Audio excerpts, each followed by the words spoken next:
안녕하십니까. JTV 저녁뉴스입니다. 문재인 대통령이 고대 가야사 복원 사업을 국정과제에 포함시킬 것을 주문해 남원과 장수 가야 유적의 복원 사업이 활성화될 것으로 보입니다. 문 대통령은 청와대에서 열린 수석 보좌관 회의에서 가야사는 경남 경북뿐만 아니라 전남 광양과 순천, 심지어 남원까지 맞물린다며 가야사 복원이 영호남의 벽을 허물 수 있는 좋은 사업이 될 수 있다고 말했습니다. 전북에서는 최근 남원과 장수에서 대규모 가야 유적이 확인돼 정부가 가야사 복원에 본격 나설 경우 가야 유적 복원과 세계문화유산 등재 작업 등이 한층 속도를 낼 것으로 기대됩니다. 전주의 참전용사 등 국가유공자를 위한 보훈요양원이 건립됩니다. 기획재정부 복권위원회는 내년부터 오는 2020년까지 전주에 복권기금 353억 원을 들여 200여 명을 수용할 수 있는 보훈요양원을 건립하기로 했습니다. 전주에 보훈요양원이 건립되면 그동안 광주를 오가야 했던 전북 보훈 대상자들의 불편이 사라질 것으로 보입니다. 무주 태권도원의 명예의 전당을 건립하는 사업이 본격 추진됩니다. 전라북도는 올해부터 오는 2019년까지 무주 태권도원에 176억 원을 투입해 태권전과 명인관 등 명예의 전당을 건립하기로 했습니다.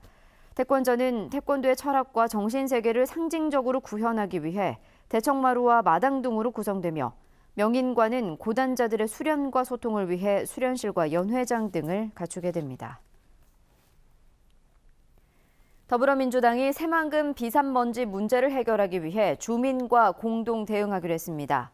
더불어민주당 전북도당은 새만금 비산먼지로 큰 피해를 입고 있다는 부안 개화도 주민들의 의견에 따라 정부에 이 같은 의견을 전달하고 대책을 건의하기로 했습니다.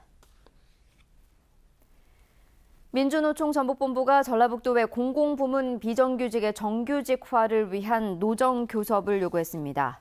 민주노총은 민간 기업의 비정규직 문제를 해결하기 위해서는 공공기관이 앞장서야 한다며 전라북도 또한 공공부문 비정규직을 정규직화하기 위한 계획을 마련해야 한다고 주장했습니다. 전북의 소비자 물가가 5달 연속 2% 안팎의 높은 상승세를 이어갔습니다. 호남지방통계청에 따르면 지난달 전북 소비자 물가는 전년 동월 대비 1.8% 올랐으며 구입 빈도와 지출 비중이 높은 생활 물가 지수는 2.5%나 상승했습니다.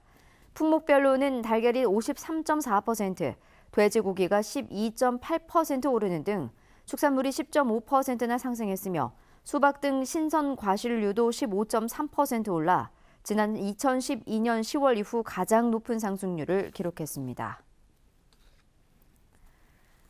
내일 전라북도 의회에서 열리는 삼성 새만금 투자 무산 조사 특별위원회에 정헌율 익산시장이 증인으로 출석합니다. 정 시장은 지난 2011년 삼성과 전라북도의 투자 협약 당시 행정부지사를 맡았습니다. 조사 특위로부터 정 시장과 함께 증인 출석을 요구받은 김완주 전 도지사는 여전히 이렇다 할 답을 하지 않고 있어 출석하지 않을 것으로 보입니다. 완주군 의회가 농촌진흥청의 유전자 조작 농산물의 시험 재배에 반대하는 결의안을 채택했습니다. 완주군 의회는 최근 전라북도 의회와 완주 군민들의 중단 요구에도 불구하고 농촌진흥청이 시험 재배와 연구를 강행하고 있다면서 이를 즉각 중단하고 정보 공개와 함께 오염 방지 대책을 마련하라고 촉구했습니다. 군 의회는 이 같은 반대 결의안을 청와대와 국회 등 관계기관에 보냈습니다. 전주에 소규모 기업이 입주할 수 있는 아파트형 공장인 지식산업센터가 지어집니다. 전주시는 팔복동 첨단벤처단지에 최대 90개 업체가 입주할 수 있는 지식산업센터를 연말에 착공해 오는 2019년까지 짓기로 했습니다. 지상 6층 규모의 지식산업센터는 임대료가 주변 시세의 60% 수준으로 결정될 예정입니다. 어제 순창과 고창에서 잇따라 우박이 쏟아졌습니다. 어제 오후 5시 50분쯤 순창군 복흥면을 중심으로 1분 동안 최고 지름 2cm가량의 우박이 떨어졌습니다. 복흥면에는 지난 11일에도 우박이 떨어져 매실과 배추 등 30헥타르가량의 농작물 피해가 났습니다. 또 어제 오후 7시 30분쯤 고창군 고창읍과 신림면을 중심으로 약 10분 동안 최고 지름 0.7cm에서 1cm 크기의 우박이 떨어졌습니다. 순창군과 고창군은 농작물 피해 규모를 조사하고 있습니다. 초등학생 제자에게 막대기를 던져 코뼈를 부러뜨린 혐의로 경찰 조사를 받던 초등학교 교사가 불구속 기소 의견으로 검찰에 송치됐습니다. 부안경찰서는 초등학교 교사 36살 A씨를 상해 혐의로 검찰에 송치했다고 밝혔습니다. A씨는 지난달 16일 말을 듣지 않는다는 이유로 초등학교 1학년 제자 B군에게 50cm 길이의 막대기를 던져 코뼈를 부러뜨린 혐의를 받고 있습니다. 전북은 오늘 대체로 맑았습니다. 내일은 맑다가 밤에는 구름이 많겠습니다. 내일은 서해안을 지역을 중심으로 바람이 약간 강하게 불겠습니다. 아침 최저 기온은 8도에서 14도, 낮 최고 기온은 23도에서 26도로 오늘보다 3도가량 낮겠습니다. 미세먼지 농도는 보통 수준을 보이겠습니다. 모레는 구름 많다가 오후에는 맑겠습니다. 전주기상지청은 다음 주 화요일에 비 소식이 있겠고 당분간 낮 기온이 25도를 오르내릴 것으로 내다봤습니다.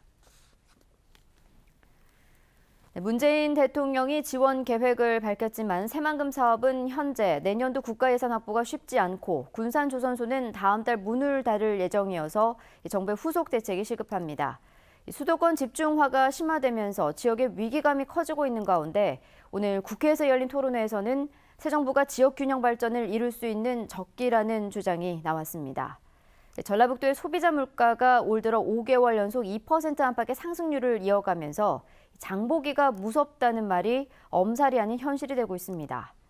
어제 순창과 고창에 때 아닌 우박이 쏟아져 열매가 맺힌 홍로 사과와 담뱃잎에 상처가 나는 등 농경지 수십 헥타르에서 피해가 발생했습니다. JTBC 8시 뉴스에서 자세한 소식 전해드리겠습니다.